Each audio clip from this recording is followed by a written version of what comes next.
Os espias em Canaã. O povo de Israel havia caminhado por uma longa jornada desde que saiu da escravidão no Egito. A mão poderosa do Senhor os havia guiado por meio do mar, sustentado no deserto e protegido contra inimigos. A promessa de uma terra fértil, onde manava leite e mel, era a esperança que os mantinha firmes. Agora, após tantas provações, eles estavam diante de um momento decisivo. O Senhor falou a Moisés para que enviasse homens a fim de espionar a terra de Canaã, a terra que ele daria aos filhos de Israel.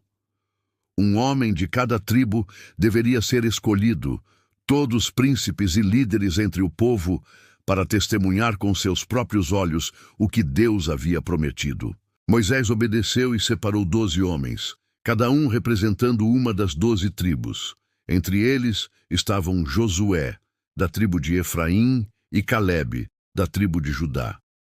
Esses nomes seriam lembrados para sempre pela fé que demonstrariam. Antes de partirem, Moisés deu instruções detalhadas. Eles deveriam observar como era a terra, se era boa ou má, se o povo que habitava nela era forte ou fraco, se as cidades eram abertas ou fortificadas.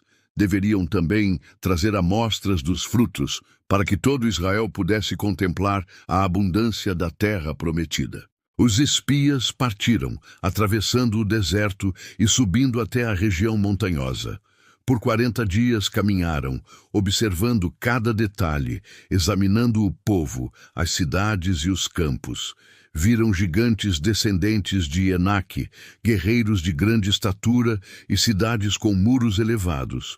Mas também viram vales férteis, rebanhos abundantes e campos carregados de frutos. Em um dos vales, chamado Escol, cortaram um enorme cacho de uvas, tão pesado que precisou ser carregado em uma vara por 2 homens. Também colheram romãs e figos, testemunho vivo da riqueza daquela terra. Quando retornaram ao acampamento, 40 dias depois, todo o povo se reuniu para ouvir as notícias. As famílias esperavam ansiosas, os anciãos aguardavam em silêncio, e Moisés e Arão estavam diante da congregação, confiando que as palavras confirmariam a fidelidade de Deus. Os espias começaram a relatar. Disseram que a terra era realmente boa, que manava leite e mel, e mostraram os frutos como prova. O povo ficou maravilhado ao ver as uvas enormes, sinal da fertilidade que os esperava. Mas logo a voz da incredulidade começou a se espalhar. 10 dos espias levantaram dúvidas e medos. Disseram que o povo que habitava na terra era poderoso, que as cidades eram fortificadas e grandes, que haviam visto gigantes descendentes de Enaque. Suas palavras semearam desânimo entre os israelitas, que começaram a tremer diante do relato. O coração do povo rapidamente se encheu de medo. Eles se lembraram de sua fragilidade, de sua falta de experiência militar, e esqueceram-se do Deus que havia derrotado o Egito e aberto o mar. O pavor tomou conta, e a murmuração começou a se espalhar como fogo. Nesse momento, Calebe se levantou entre a multidão. Com voz firme e cheia de fé, disse que deveriam subir e possuir a terra, porque certamente venceriam. Ele não olhava para os gigantes nem para os muros, mas para a promessa do Senhor que nunca falha. Mas os outros espias insistiram em semear o medo. Disseram que a terra devorava os seus habitantes, que todos eram de grande estatura e que eles se viam como gafanhotos diante daqueles homens. Suas palavras pesaram como pedras sobre o coração da congregação. Naquela noite, todo o povo chorou e levantou a voz contra Moisés e Arão. Lamentaram, dizendo que teriam sido melhores se tivessem morrido no Egito ou no deserto. Murmuraram que Deus os havia trazido até ali para entregá-los à espada, para que suas mulheres e filhos fossem por presa. O espírito de rebelião cresceu. Chegaram até mesmo a propor que escolhessem um novo líder e voltassem ao Egito, esquecendo completamente o poder do Senhor. Moisés e Arão caíram com o rosto em terra, clamando diante de toda a congregação.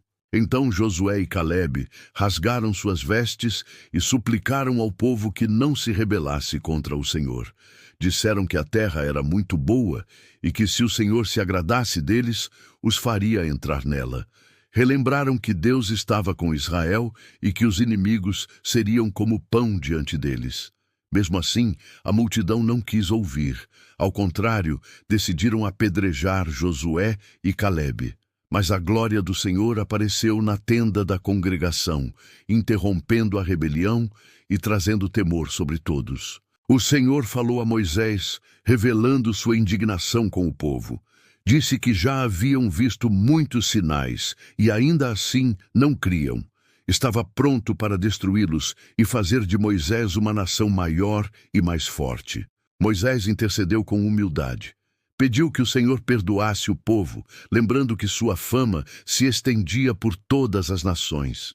Disse que se Deus os destruísse, os povos diriam que ele não tinha poder para levá-los à terra prometida. Implorou que a grande misericórdia do Senhor se manifestasse mais uma vez. O Senhor ouviu a oração de Moisés e perdoou, mas também declarou que aquela geração incrédula não entraria na terra.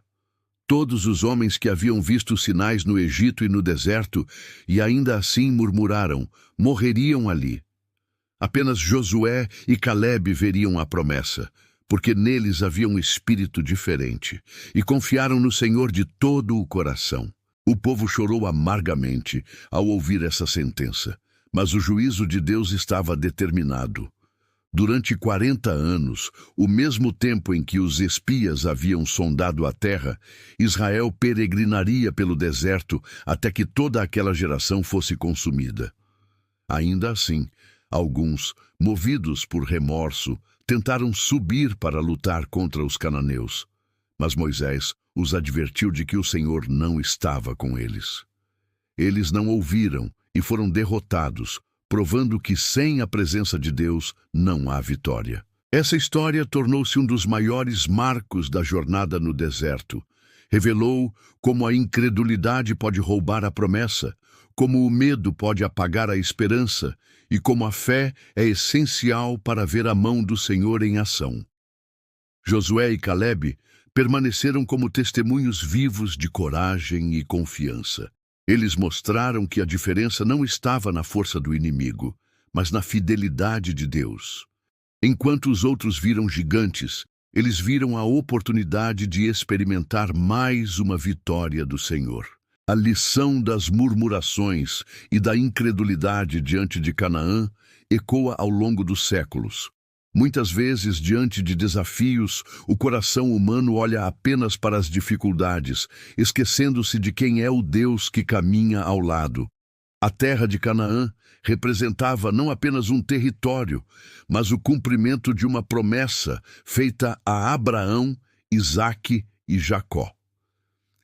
Negar essa promessa era negar o próprio caráter de Deus. Por isso, o Senhor tratou com severidade o coração endurecido daquele povo. Mesmo diante da disciplina, Deus permaneceu fiel. Ele não abandonou Israel, continuou sustentando-os com maná, água e direção. Sua presença não se afastou, pois ainda havia um plano e uma geração que herdaria a promessa. Assim, a história dos espias em Canaã é lembrada como um chamado à fé, um alerta contra a murmuração e a incredulidade, um convite a olhar para além das circunstâncias e confiar no Deus que cumpre o que promete. Josué e Calebe provaram que a fé transforma gafanhotos em guerreiros e gigantes em pão. Eles ensinaram que a verdadeira vitória não está na ausência de dificuldades, mas na certeza da presença de Deus. E assim, mesmo que uma geração inteira tenha tombado no deserto, a promessa permaneceu viva. Porque Deus não falha, e sua fidelidade é maior que a incredulidade dos homens.